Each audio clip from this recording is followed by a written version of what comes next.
Hey guys, welcome back to the channel. I left off last time with that amazing countertop transformation using a Retica wood grain kit. With the cabinets painted and new faucet in and the countertop refinished, everything was on its way to fabulous, except for this black dishwasher. But I'm gonna change that today in a very inspiring and unbelievable way.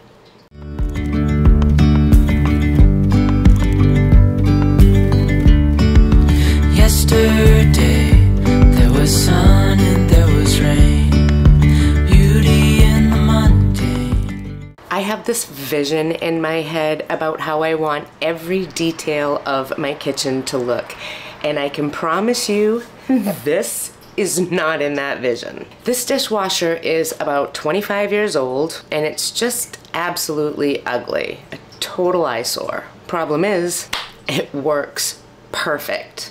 Not that that's really a problem. This old dishwasher cleans just as good as a brand new high efficiency one would, and I cannot justify replacing it simply for the aesthetic.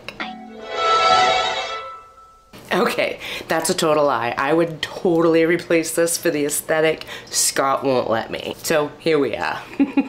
What I'm gonna do is make this existing eyesore visually pleasing without removing it from its spot. Because we all know how that goes. The minute you touch something that works perfect but hasn't been touched and doesn't need to be touched, something's going to go wrong. Murphy's Law 101. So any and all changes need to be made right here, which isn't ideal for my plan, but I'm gonna make it work. Instead of trying to hide it and make it blend into the cabinetry, I'm gonna embrace it and transform it in an ingenious way. But before I get started, be sure to hit that subscribe button, turn on the channel notifications, and give this video a like. Those simple things help keep content just like this coming your way. My idea is to transform this eyesore into a beautiful piece of art. To do that, I plan on using some white vinyl, my Cricut Maker 3, a fabulous decoupage, and some paint. I don't know if any of this is actually going to work, but I'm totally up for the challenge, and I feel confident in my plan. But this ship can't sink. She's made of iron, sir. I assure you, she can. Famous last words, right? What's the worst that can happen? I totally ruin it, then I get a new one anyways. Win-win.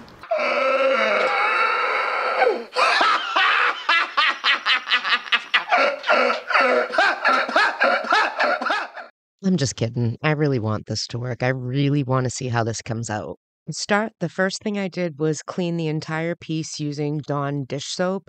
That's to remove any grease, especially where this is in the kitchen. So I gave that all a good scrubbing, gave it a good rinse, and then I went over everything with alcohol to ensure that the surface is really, really clean. Next, I'm going to tape off the operating panel, but I'm going to leave the buttons and the dial uncovered. I'm also taping off a little bit smaller than the area is so that I can have a little overspray all around the edges. I want everything to be white. Before I go any further, I want to protect my counter, my cabinets, and my stove, so I'm going to cover everything thoroughly. To start, I am going to use my gray primer, and I am going to give the entire dishwasher a good coat of the primer. I actually ended up doing 2 coats to make sure I had great coverage, and then I bought this all-in-one paint in the color Marshmallow from Michaels, and I'm going to spray the entire dishwasher. I'm hoping it's going to be quick and easy to cover without much mess or fumes. Of course, there will be some fumes, but I have all the windows open, and I'm going to use light, even coats. I'm hoping I can get it covered in 2 light coats, but it may take 3. Now, before I can move on to the next step, this has to harden, this has to cure, this has to be totally, totally dry. So I'm gonna turn the camera off, put a fan on it for a while, and I'll be back. I ordered a few different options of decoupage, different prints that I thought might work, and whimsical ones that I thought would be cute and funny, and then beautiful, beautiful ones, because when I think of roses, roses remind me of France for some reason. I don't know. I think French when I think roses. But ultimately, I think I am going to go with this particular print by Cadence. I don't know what it's called. I'll see if I can find out what it's called and link it below. The first thing I'm going to do is steam the seam out of my decoupage. That's a very important step. That crease is in there really, really good, and you want to release that so it doesn't show in the final product, or worse, create a wrinkle. Both can happen. So I always find it's best to steam it, flatten that out, and get it all ready for the surface. Then I'm going to trace around the edges with a paintbrush and water. When you are working with decoupage that does not fit on the surface it's going on, you want to have a feathered edge on it. That's going to allow you to blend your colors into it and give the illusion that it really is bigger than it actually is. To get those feathered edges, you need to take a paintbrush, some water, and trace around. You want to trace the shape for where you want to tear your decoupage. And the most important thing to remember when tearing your decoupage is tear from the bottom. Don't tear up towards you. Bring it to the edge of the table or the counter or whatever and tear it down. By tearing down, you keep the color in place on the top and it only exposes the fibers underneath. If you rip it up towards you, you're actually going to pull the color off and it's going to leave a white halo all around the edge, which is not something you want to deal with. So it's always best to tear it down. When the paint is cured in its time, grab your medium and your brush and start applying the decoupage. I like to find my position for where I want it and then just start at the top to hold it in place. Then I like to work in sections, working my way down, smoothing it out completely as I go. You're definitely going to want to get some cling wrap or a baggie and put that around your hand. That's how you want to smooth the decoupage. Don't try to do it with a brush or your hand. It's going to make a mess and you actually risk pulling the print right off the decoupage because that can happen with oversaturation and too much movement. So the cling wrap works beautiful. It smooths over that surface nice. And when I get to the bottom, I have to make a decision. How do I want to end this? Well, I think I just want to cut it and fold it and then pick it back up. So when I'm standing looking down at it, it does look like a complete flower. Super easy to do. It just kind of goes with the flow of the eyesight, and that's how I'm going to do this one. Once the decoupage is down and all the edges are sealed really good, I'm going to actually let it dry. Now, I do this to avoid excessive wrinkling. I find oversaturation does cause a lot of wrinkles. If you put your medium on the top of your decoupage before it's dry, it tends to crinkle that paper back up. It's frustrating you more because you just keep sitting there with the cling wrap, wiping it and wiping it and wiping it. And it's like the definition of insanity because they just totally keep coming back. So my personal preference is let the first layer dry. Once the decoupage is dried in place, then I'm going to go over it liberally with the medium again. And I like to use kind of like a crosshatch stroke. I want to get it all on there. And then this really has to sit and cure. You cannot go on to the next step until this is ready.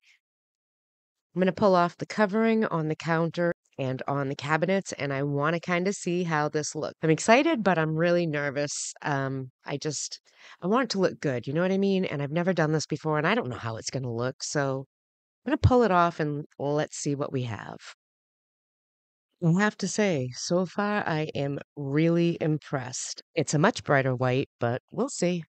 This took a lot of time today, and I am at the end of the day and the light is fading. And I want to make sure that when I blend, I'm blending in the daylight, in the natural light. I'm actually going to leave this for the night and pick it back up tomorrow after the sun is up. But I just went and picked up my flooring, and I have to take a sneak peek and just see how this is going to look.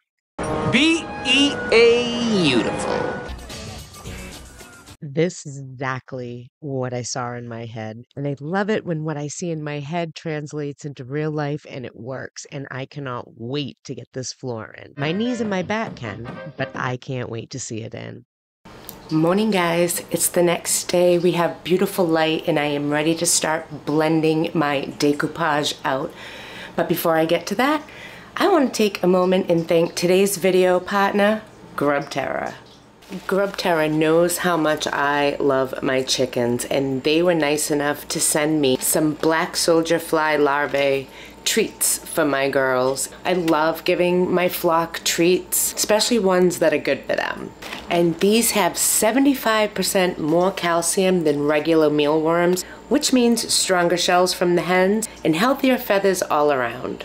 These Grub Terra treats are not just for chickens. Reptiles, fish, and birds would also love to have them. And they're environmentally friendly. Every 1 pound of Grub Terra's dried black soldier fly larvae equals 20 pounds of food waste saved from landfills. Love it. Now let's go see how the flock likes it.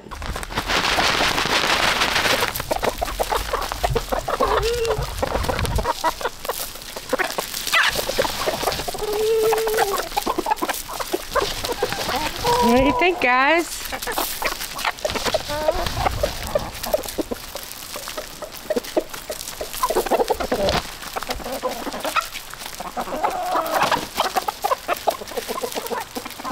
If you're looking for a delicious treat for your flock, look no further than Grub Terra. Definitely give their black soldier fly larvae a try. My flock loves them, yours will too. I'm going to try to recreate the edges of this entire decoupage. It's a lot of back and forth and adding and adding and adding and looking and trying. It's a very important part of the illusion. You want to have your colors as spot on as possible, so take the time, match them out. If you get frustrated, walk away for a minute, clear your head, come back, match them again, and just keep working. So right now I am going to work on my colors, matching these tones, start feathering the blend.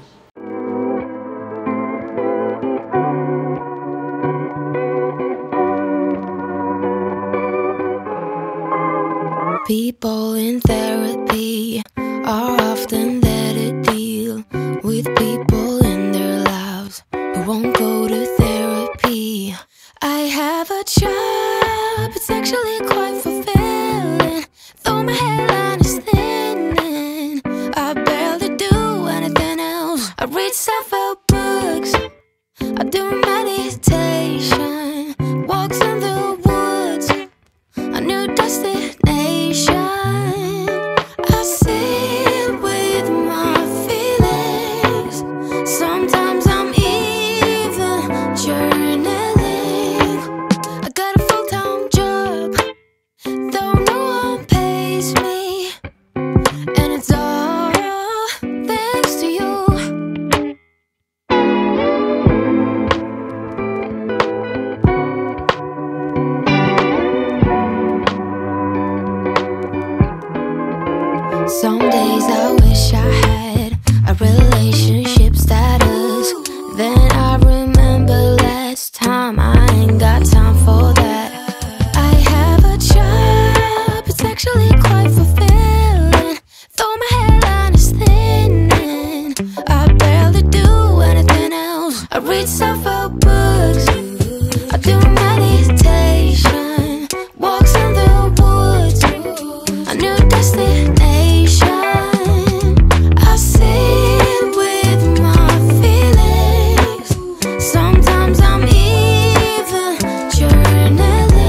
Next, I wanted to change the operating panel color, and I want to do that using vinyl and my Cricut Maker 3. I have this idea in my head that this should be super easy, and I don't know if I want it to be a white background or if I want it to be a gold background. So I'm going to take the time, make a stencil exactly the same shape that this is so that I can create two different color skins, if you would, and see which one I like on there. I also have to recreate all of the lettering, and this does take me about 4 hours. And I have to say, I wanted the gold so bad in the end. I thought the gold really had the look that I wanted, but it was transparent. And as I started putting it on, I could totally see the design underneath it. I could see the gray wave and the black, and then I could see the lettering. And I was so mad because this meant that I would have to cover it all up. So I got the genius idea, let's just use the gold paint and cover that up. So I covered the whole thing up with the gold paint and then realized, like, oh my Lord, what did I do?